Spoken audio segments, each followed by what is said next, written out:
Thank you, Malia. Everyone give a round of applause for Malia. Thank you for volunteering your time. Awesome. Something I meant to say in my workshop on Monday, if you're here on Monday, this is very similar to what I did on Monday. So if you're in my workshop on Monday, there's probably another session you'll get more out of. I don't see a lot of faces from Monday, but just know you can walk out and it's okay. I want you to get the most out of the conference. All right, so we're talking about how to build a paid membership community, something that's very near and dear to my heart. As Malia said, my name is Jay. I'm on a mission to help people become smarter creators, more successful, more financially solvent. My business is called Creator Science. It's a newsletter that I send every week. I sent one yesterday. I'm sending another on Sunday. It's a podcast that's now also in video. YouTube is very hard, guys. People who do YouTube well, I'm just like, damn.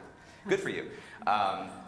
Audio has been active for a while, and I have a membership community called The Lab. We actually had a dinner last night. We have something like 20 or 25 members of The Lab here at CEX this week, and we had a little dinner last night. It was fantastic. Shout out to Mike. Thanks for being here, Mike. And previously I led community for Pat Flynn, and this is where I was able to test a whole lot that helped me to launch my own community. If you actually go back in time to 2017, I was doing what was effectively facilitated mastermind groups. Back in 2017, I was doing groups of 5 over a 12-week period. We had a community on the back end in Slack, and we met on Zoom, and all of this sounds like, yeah, duh. But in 2017, I kid you not, I had to teach people what Zoom was, how to download it, how to use it. Using Slack as a community tool was something that people also weren't doing. So that community that I built over 3 years was actually acquired and absorbed into SPI's community, SPI Pro, and I led that community team for about a year and a half. Anyway, so fast forward to today, I have the lab, I have, it's a major part of my business. I want to give you some quick notes to give you some context on what a paid membership community has done for me in my business. So it's 14 months old. It launched in March of 2022. It's annual only. I don't have a monthly option. I don't have a quarterly option. When people join, they sign up for a full year up front. It's priced at $2,000 per year at the standard level or $3,000 per year at the VIP level. It's for professional creators, people who are doing this actively. They're already earning revenue. They want to learn from other professional creators what's working. So far to date, it's earned about $315,000 in total revenue in 14 months. Okay, so thank you. Thank you. Not a brag, I just want to contextualize.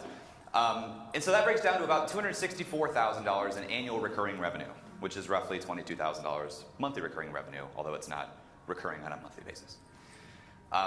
We only have 200 members, and it's capped at that. That's an important part of the design, which I'll talk about. It's a different model than most people think. But we're at our cap. We have 200 total members. And it's something that I put up about a month in to having the community, is saying like this place is intentionally small, and it's meant to stay small, because the way I framed this membership and a lot of the value is I put a lot of time into it. There's a lot of direct access and support from me. And to try to do that for over 200 people seemed exhausting. So as part of my own design constraints, I said, it's going to be 200 people, and that's that. This is a map of activity in the community over the first year. As you'll see here, there's like some relative spikes. There's 2 points there in the graph that you can see. But the point that I want to show here is it's like been just gradual, linear, comfortable growth. And that's been really positive for the culture and the fabric of the community.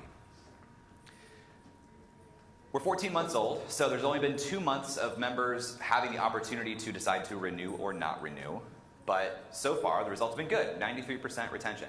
And I think in a paid membership community, retention is the best metric you can have for the overall health and happiness of your member base. And we also have more than 50 people on a wait list to get in. So a lot of this I stepped into by accident with some decisions I made, but it's played out really, really positively. And I want to share with you some of the decisions I made so that you can make similar decisions, because I think it's a really interesting, sustainable model for other creators. I believe the only way to design a membership to fit your goals is to get really clear and honest about what your desired outcome for your membership as a product is. And if you're a fan of design or design thinking, these are your design constraints. These are the things that you say, this is important, I'm not going to budge on these things. This is forming the basis of the decisions that I'm making. You want to focus on things like a few questions. And sorry if this is a little small. How many members do you want? Most people launch a membership or a community and they don't actually have an idea of this answer. They're like, as many as possible. Big numbers make me happy. But think about it. How many members do you actually want? It became very clear to me as I was starting to bring people in. Something I do when somebody joins the lab is the first thing they see after they complete their payment is a scheduling link to schedule a one-on-one 30-minute call with me. That's not something that's on the sales page. That's just something that I want as part of the experience, as like a immediate surprise and delight factor. But in the first year, I have 15 people joining a month. That's 7 to 8 hours of calls every month that are just welcome calls. If I was doing that endlessly, I don't actually want to do that endlessly. Like, I wanted a small group with closeness that I got to know well, but I wanted to get to a point where I got some of that time back to invest in the rest of the people that are already in the membership. So you think about that number. How many people do I actually want? How quickly do you need members to join, and how many? This is another scenario I see. People say, I want to start a membership. I'm going to price it at this. I'm going to launch it. They don't actually run the math, do the numbers to see, is that going to feel worthwhile to me in month 1, in month 2? Because membership's a lot of work. Spoiler, you're signing up for a lot of work. And if you don't plan it so that you feel good about the work you're putting in the first couple of months, you may accidentally come to resent this thing that you've built. It's a difficult product to step away from and say, actually, never mind, I don't want to do that anymore. So it's really good to be thoughtful up front to think about, okay, how many people do I need to join? How quickly, so I feel good about this? How much money do you want to earn from this, and in what time frame? Very similar line of thinking to the question above. Of course, we're doing this to help people. Yes, you want to get outcomes for your people. But there's a part of your brain that is going to ask itself, do I feel good about the time I'm putting into this? Does it feel like it's compensating me? Do I feel like I'm earning what I should be from this effort? Community building is hard. It's often a thankless, unpaid job. And most community builders build out because of it. So if you're trying to build a membership that's sustainable, that's a good part of your business that you have a positive relationship to, you need to be honest with yourself about what does this need to do for me and my business financially for me to continue to have a positive relationship with it. How quickly do you want to create recurring revenue? So as I said, this is annual recurring revenue for me because I chose annual only, which meant that every month, step back one more step, this is about 50% of my overall revenue of my business. So if I'm projecting how much income I have to invest in projects and people and things on my team, that's assuming that this month's revenue resembles last month's revenue, but it's not actually recurring if you don't have a monthly option, right? So every month I had to continue to bring in new members at the same pace to resemble the same revenue as the month before. Now in year 2, it resembles monthly recurring revenue because it was a pretty even month after month. About 10 to 20 people joined. It was an average of 15 people per month. So every month now, as long as retention stays high, which so far it has, I have a pretty good sense of what revenue is going to look like this month. But in the first year, it didn't look that way. It was still a whatever comes in this month is what I earn this month. So how quickly do you want or need to create recurring revenue? Because I think annual only is a really compelling option, but that's not going to create recurring revenue for you for 12 months. How much time do you want to spend on this per week? It's kind of like putting on a wedding, or paying for a wedding. Whatever you think it's going to take, double it, It's going to take some time for you to put in. And what does engagement look like? A lot of people launch a community, goes a couple months, they say, no one's doing anything. How do I get people to engage? And usually that comes down to a question of, did you design what positive, I call it participation, looks like? Did you tell people what it means to be successful in the community and how to get the most out of it? Because most people, they say, here's the digital space, here's the credit card form, thank you for your money, now you're on your own. And it's hard. It puts a lot on the member immediately. So if you help people learn, here is the input you need to put into the system to get the output that I'm promising you as part of this membership, then you're going to have a lot better engagement. So to give you a few of my constraints as I was thinking about this, because I said I launched this in March of 2022, I started thinking about it and designing it in November of 2021. So it was 4 months of me like pulling levers, thinking about things. At one point I gave up. I was like, I don't think this model's going to work. And then I came back with a vengeance and figured out, okay, I think this is how it could work. So a few of my constraints. I wanted this to be the core offering of my business, pretty much out of the gate. I basically wanted to say, okay, I have all of these a la carte courses, I have all these a la carte workshops. What if just everything led to this at the end of the rainbow? And anything I ever make, I make for these people first, and they get it at no additional cost. Like I just wanted everything to conclude here so that inside this membership, inside the lab, there was never anything I was holding back to say, but you have to pay me more. It's like, no, if you're here, if you've invested this, you get everything. You get everything, no questions asked. I wanted something evergreen that didn't rely on launches. I don't know about you, but launches and cyclical things make me want to die. It's just not for me. But like it genuinely creates some questions of like, okay, but by default, most people won't make decisions unless they are faced with a real reason to make a decision. We'll just kick the can forever. So if you make something evergreen, you have to figure out, well, what is the mechanism that makes people want to make a decision? Even if it's no, how do I make them make a decision? I wanted a place where I could innovate in membership building. Working at SPI, working with Pat, having 3 years previous of doing online community stuff, I feel like I'm pretty close to the edge of people who are experimenting in online community. And I didn't want to lose that. I wanted to continue to innovate and do some really interesting things. And without a lab to experiment, I couldn't do that. I wanted to strengthen relationships with my existing audience. I did a talk, well, the workshop on Monday was talking about instead of striving for audience, think about your community. They're concentric circles in a way. What if you just focused more on the people who are already saying, I like your stuff, instead of saying, come on, come like my stuff. It's different. It makes the business more resilient, I think.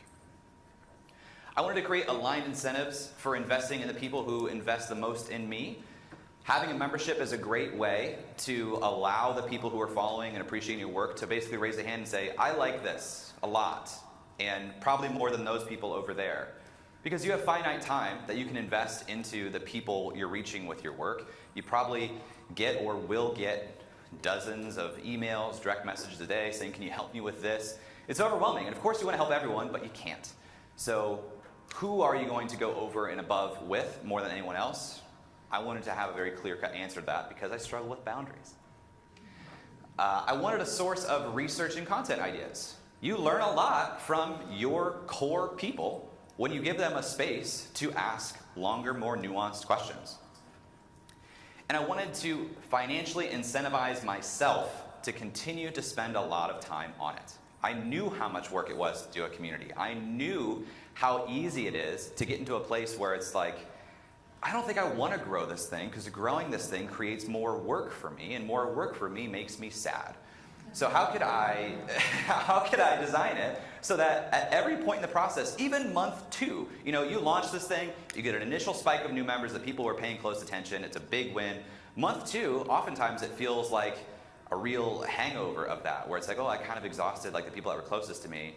And if you didn't design that spike in that first month to be financially incentivizing, you can lose steam really, really quickly. And, this is most important, I didn't want it to consume all of my time. Because while this is the biggest revenue driver of the business, I'm not trying to build just a membership business. I'm trying to build a content business. I'm trying to create larger, uncapped, totally leveraged, scalable streams of income. So this is like a wonderful financial engine to build the bigger business of my dreams, but I still need time to build the bigger business of my dreams. And I can't do that if it's consuming all of my time. Then, I know that was a lot of like navel-gazing inward, what does this do for me? Of course, you also have to have a very clear picture of why would anybody join it? What does this do for the members? What are we offering here? For me, I wanted to help people go from under the radar creator to on the radar creator. I wanted people to go from, okay, I'm making some money to, damn, this is awesome. Like, this is the business and lifestyle that I really, really wanted. I wanted people to have a place to learn and grow with other creators at their level. It's the reason we come to events like this. You know, we want to find the others. We want to learn from each other. We want to feel seen and understood. We want to share vocabulary so we can say things like, okay, I have like a middle of funnel problem, and people are like, go to the garden center and get a new funnel, you know. Level up professional quality of their creator brand. I want to help people like really tighten the premise of who they are as a creator, what they're doing, who they help, what they do, so that when people come across it and it's the people they're trying to connect with, they say, oh wow, yes, I found you. I wanted to create community-powered learning experiences. I think we're moving a little bit away from self-paced courses culturally. Now, everything's a pendulum. The pendulum will always swing back. But we're seeing more and more people value some form of accountability and community-powered learning in their transformation. I wanted to create inspiration for others to build their own membership community. There's nothing, I mean, the people who want to join, or the people who want to build their own membership community, being a part of the lab is like double dipping. I'm leveling up as a creator, and I'm seeing everything you're doing in real time to adopt into my own membership. So, I'm going to give you a couple of minutes here to write down the answers to your own questions, or at least think about them. You know, I'll put them up on the slide and I'll leave it there. If you want to take a picture and think about it later, you can. But, you know, how many members do you want at launch? How many members do you realistically think you can get at launch? Do you want to have an application? In almost all circumstances, I recommend against this. And if we have time in Q&A, I can talk about that further if you would like. But typically, I do not recommend having an application. How much money do you want to earn from this? How much money at launch? You know, we're thinking long term, or we're thinking immediate term.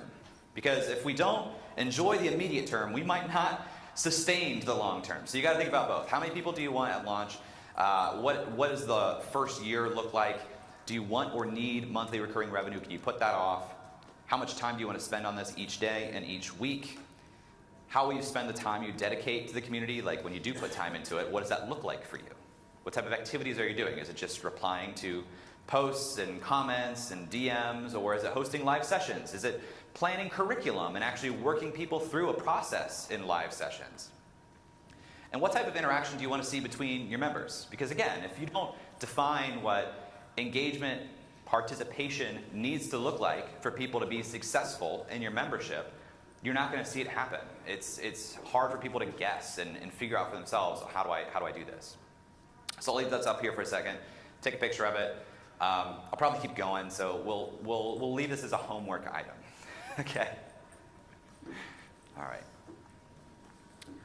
Once the phones drop, we'll move on. Oh, they're still coming. They're still coming. Okay. And I can come back to this in Q&A if you want, but I do want to leave some time for Q&A. Remember to be honest with yourself in this process. Because if you're deluding yourself, there's still going to be a subconscious part of you that knows you're deluding yourself and still has those base desires and things. So like, just be honest with yourself.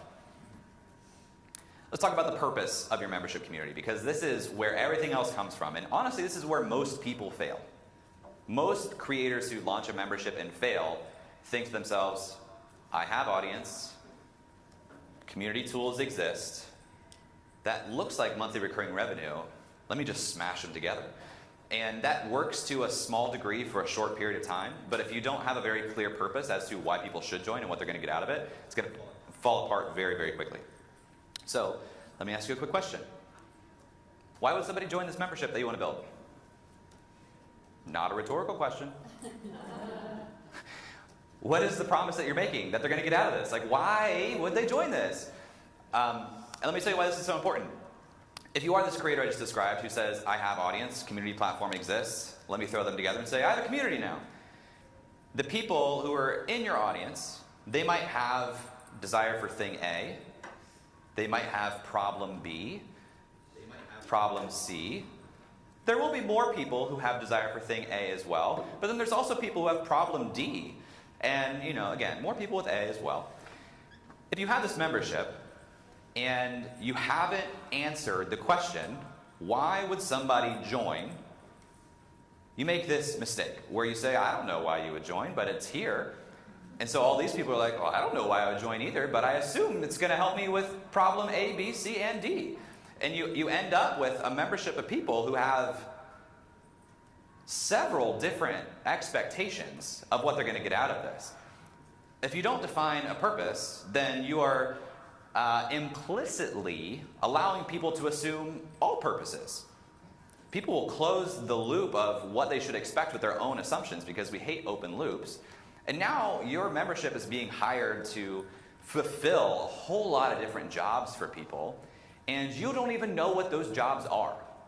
You don't even know how to succeed with the individual if you don't know why they joined because you did not tell them why they should join. Meanwhile, if you do say, hey, we help you do thing A, that purpose becomes a filter. People with problem A say, okay, yeah, I will opt into that. And everyone else will say, sounds like it's not for me. That's okay. So, this is something very, very important. Why would people join you? And you heard me say job a second ago. I think about the jobs to be done framework. If you've heard of this, gold star. If you haven't, it's a gnarly thing like this. And it's pretty in-depth.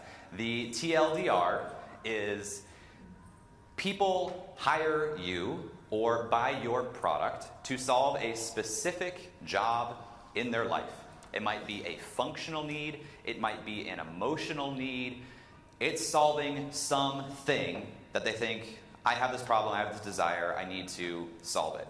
You buy products to hire them with the job of solving that. Let's simplify this, because this is a deep rabbit hole. If you like that, just go down it. It's fun.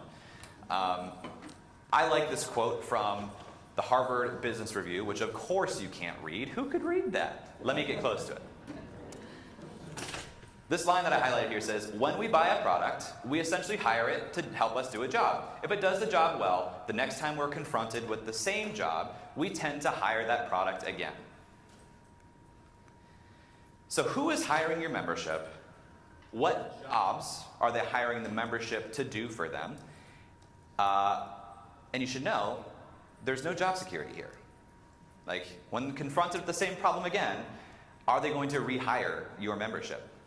So at the lab, I say a couple things. Right up top on the sales page, it says where, this is a little dated, now it says where professional creators experiment and grow together. So it's saying this is what's going to happen here. We're going to experiment together, we're going to grow together. It's a place where you surround yourself with professional creators. It's a qualifying term.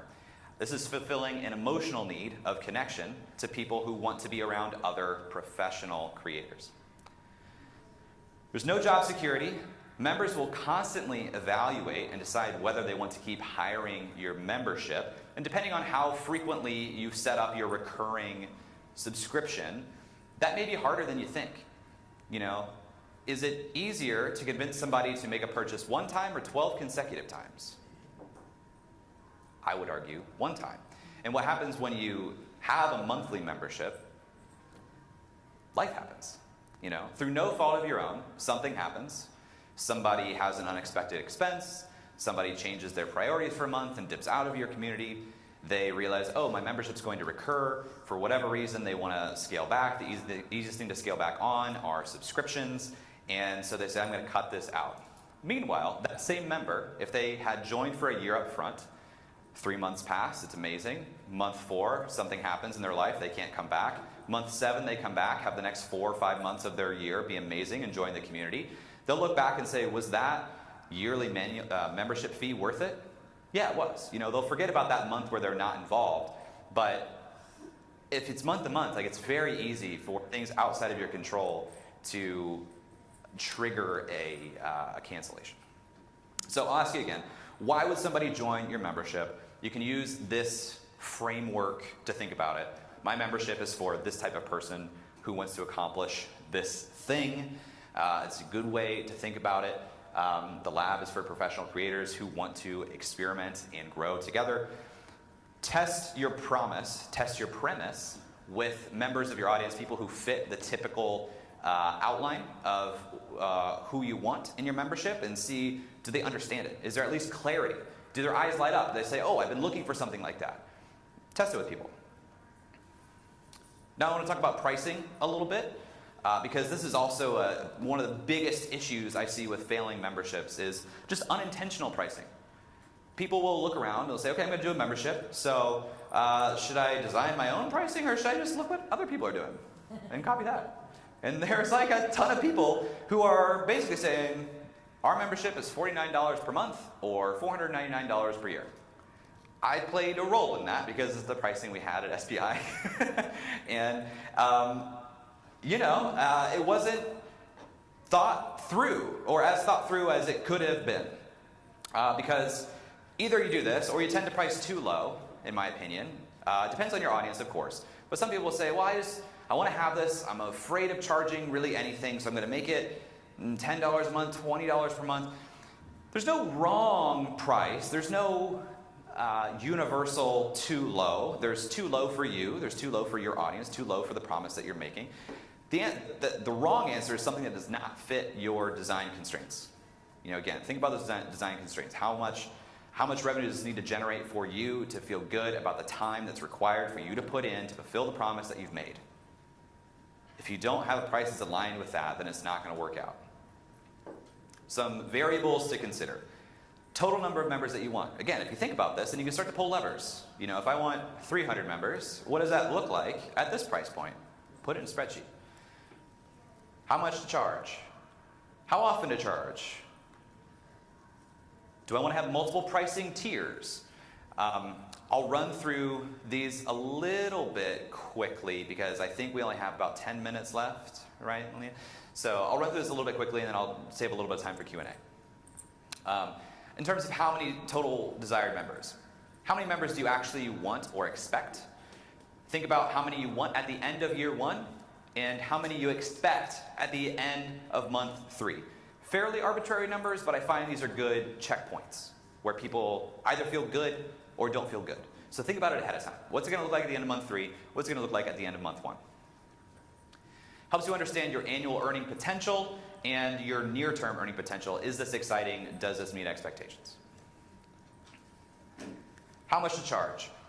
I've seen memberships for less than $10 per month. I've seen memberships that are more than $20,000 per year. Like in this world where the value of the membership is often the room you are curating, price plays role of filter, frankly. If I am somebody who wants to be around a certain persona of person, if I know that the other people in this room are able and willing and excited to spend $20,000 per year, that says something about the people in that room, and that might be a signal to me about who else I'm going to spend my time with. Pricing is a lever for what I call customer selection. What type of customer you want to attract, what type of customer you want to filter out. It's a hard thing to talk about, but by creating a safe space, you actually have to exclude some people. I'm an inclusive person, but you can't include everyone in a membership because then it doesn't serve a purpose. This pricing works very similarly to the purpose question. If you price something for customer A, you're going to get customer A. So, accomplished millionaires probably wouldn't join a $10 per month membership. Beginners wouldn't join a $20,000 per year membership. These are just levers to pull. I think that pricing is a more effective filter than an application. And I can talk about that here in a second. But that's the process I've gone through to get membership fit as opposed to having an application. So who does your price attract? You're probably sitting there saying, but how much do I actually charge, Jay? Just give me an answer. Give me a number. I'm the Drake meme in the first box that says, I don't want to do that myself. You know your customer better than I do. I can't give you this number. I literally can't. Is there a precedent, though, for your customer to pay for similar experiences at a similar price point? Are they spending similar amounts of money on similar products or experiences or something? Does your customer value savings up front by paying annually? My wife is a community manager for a community of financial advisors, and I consulted with them a little bit. I know a little bit about their business. They have the highest annual to quarterly proportion I've ever seen, right? Like financial advisors understand that, like, oh, it's a better financial decision for me to pay for the year up front and save a little bit of money. So does your customer understand that? Does your customer value annual savings versus monthly cash flow? You know your customer, I don't. Do you want to create multiple decision points throughout the year? Do you want to try to win the argument 12 consecutive times, or do you just want to win the decision once per year? How many members do you expect you can reach? How does this need, or how much does this need to generate to be worthwhile to you? And just don't underestimate asking your target members. You know, like talk to them, just have a conversation. Say, this is what I'm thinking. What do you think about that? I feel like I've belabored this point, so I'm going to skip over it to say, like, challenge the assumption of I have to have a monthly option. You do not. You really don't. You can choose quarterly. You can choose biannually.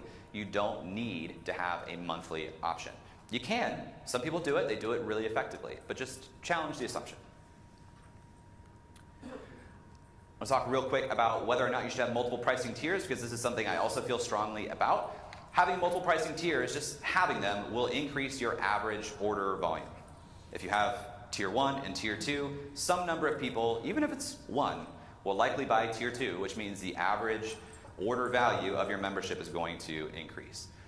So how many tiers of pricing do you want to have available within your membership? And what are the differences? Because they need to be clear. It has to be really, really clear. Why would I join lower tier versus higher tier? I really like the SaaS style pricing tables, you know, where you say, you get this, all these things are available in the membership, this tier gets this, it doesn't get this. You can see the muted points there. You might think, well, should I offer 3 tiers? And maybe, you know, we see that with a lot of SaaS products in particular. You see multiple tiers in that way. But what you gotta know is, depending on how often you're allowing people to recur, do you offer this monthly versus yearly option? Because if you do, you actually have 6 different options here.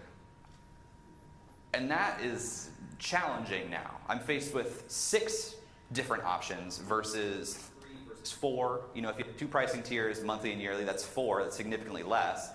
In my paradigm, it's 2 decisions, A or B. You know, it's easy in that way. I've recently added a lower tier of the membership because we're at the cap. So this lower tier gets access to all the educational materials in the lab. And they also get first access to being a standard or VIP member when spots open up. But now still, I only have 3 options. You know, it's pretty simple. Complexity is not your friend here.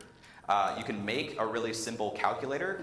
I have one. It's a part of a course I have called Build a Beloved Membership, which I'll talk about here briefly in a second. But the conclusion here is you don't need to grow your membership endlessly. You know, set a goalpost. Do the math, play the numbers, say how many people do I want in this? And you can actually get to a point where you raise the flag, you celebrate, and you say, we did it. Now I just have to continue to make this place awesome. Choose your own design constraints. Play with the levers of how many members, what's the price. Determine your own levels of involvement. And again, consider that membership cap. So I have about 5 minutes for Q&A. This presentation was essentially 3 lessons of a course on memberships called Build a Beloved Membership, where we cover concept, pre-launch, launch, and post-launch. It's the best thing I've made, and it's like this times 10. It's a very linear roadmap for how to do this. So if that's interesting to you, belovedmembership.com is where you can find out more. But I want to get to some questions. We have about 5 minutes, Malia, or do we have to cut? No, we have 5. Okay. Got a guy in the front here. So I have a mastermind. For the recording. Hi, Jay. That was great. Thank you. I have a mastermind group called Shirt Lab, and by the way, my logo looks almost like yours. We use Circle. I see you're on Circle also. We're having a really tough time getting engagement, getting people to actually go. We also have a Facebook group, which, you know, page, right? And I think people are more comfortable on Facebook, but we started with Circle because we're building our house on rented land, and who knows what the hell Facebook might be doing. And we're trying to get people to go more into the Circle group. Do you have any tips on getting them to keep migrating over? Yeah, you got to kill the Facebook group. If you maintain both, you're going to have this awkward division that serves nobody. People don't know where to put their time. It's a question, so now they're not going to put it either place. The people in Circle who had connections in the Facebook group and they don't see those people yet, they're like, I guess I'll go back to Facebook. People on Facebook who are holding out for dear life are going to continue doing that until you kill the Facebook group. Set a date, warn people, kill the Facebook group. And you're going to lose people, and that's okay. Then you need to be really thoughtful about, again, what does positive, successful engagement in Circle look like? How can I help somebody show that, document the fact that they had that success, use them as a model, hold them up and say, this is what good looks like, and you just get a little better all the time. But the honest truth is, like, people love to blame engagement on the platform, and it's bullshit. Like, I hope you have thick skin. Lack of engagement is just a poor member experience, and you have to confront that and say, okay, how do we fix it? And sometimes, you know, the best way to get engagement happening again is to own it. Like, your members aren't stupid. So you go, you send them an email and say, hey, thank you for being a part of this community. Things have not been working as well as we would like. We acknowledge that. So here are the changes we are going to make starting on this date. If you would, I really recommend you take some time and join us on this specific date at this specific time, hopefully 2 to 3 weeks or more out. And we're going to relaunch this membership with this new style of engagement. We hope you join us. So when you own it, then they say, okay, they recognize that there's a problem, and I'm going to give them another shot. Because nobody joins a membership and hopes that it sucks, you know? But like, you can't gloss over when things aren't going well. You have to own it and say, okay, we're going to do some things differently. Give them a reason to believe, again, that this might be worthwhile, and really, you know, kickstart it again. Hey Jay, I help wine grape growers, and I've got a membership. I think I mentioned to you. Which ad? And there's between 200 and 300 members, so it's similar in scale to yours. And I'm curious to know. I know what it takes. You know, I have an assistant project manager who helps, another viticulturist who helps with live events. And I'm just wondering if you can give an overview of like what it takes to run your 200 member membership. And actually, is this entry level starter membership unlimited? Does that, or yes, it is? Yes. Okay, so you could potentially have 500 people correct at some point. So I'm just wondering what a management in terms of personnel looks like. Yes, it's just me. Okay then.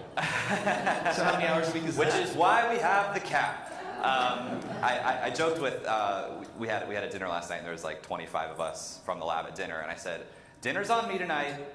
We're gonna have 202 people in the community. Anyway, so management.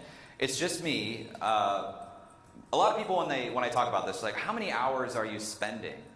And it's the wrong question. I can give the answer. It's 8 to 15, depending on the week. But it's the wrong question, because when people hire your memberships to do a job for them, a membership community like this, they're typically, whether they realize it or state it or not, they're hiring it for timeliness and relevance also. So it's not about the number of hours that you put in. It's about when somebody says, I hired the lab to support me as a creator. I have a question. The first place that comes to mind to ask it is the lab. I'm going to do that. If they do not get a good enough or fast enough response, they might not think of the lab as the thing they hired for that question anymore. They might think it's Google. They might think it's some other community. They might think it's Twitter. So it's not about the number of hours I put in that makes the lab successful. It's that, to the best of my ability, because I have push notifications, I have email notifications on, when somebody asks a question that I can lean into and answer in a satisfactory way, I pretty much do it immediately if I'm not like interviewing somebody, right? So you don't have to set that expectation, but that is one way that you can stand out if you can sustain it. Here's the thing that I wish I would have done a little bit differently, maybe. A lot of the people who joined the community, the reason they joined was for access to me. And that was explicitly promised on the sales page. And I can't change that experience without fundamentally, you know, basically, it changes the product experience. If I say, like, actually, it's mostly a community manager now. So at least in the ways that I show up now, like the live sessions, the hot seats, it needs to continue to be me without owning a change in the experience. So if you change the way that you frame it in the beginning and say, like, this is what you're going to learn, the reason to join is the outcome I'm promising. I'm not going to promise a specific amount of access to me, Fritz. But I will promise that you get this outcome. You open up a little more optionality for you to hire and train a team. But I also wanted that relationship to the community, you know? So it really depends on your design constraints, again. There is a lesson in the course as well on like capacity planning. I believe my estimate was like, I think you need someone that can dedicate about 10 hours per week per 100 people, you know? So if you have 300 people and you can dedicate 20 to 30 hours a week, like you can probably handle it yourself. If you don't want to do that, then you might need to bring in some third-party help. While I have the mic, I need help with CRM integration. Please talk to me. I've already told Fritz that he should move back from MailChimp to ConvertKit, so don't. Well, can I get a big round of applause for Clouse?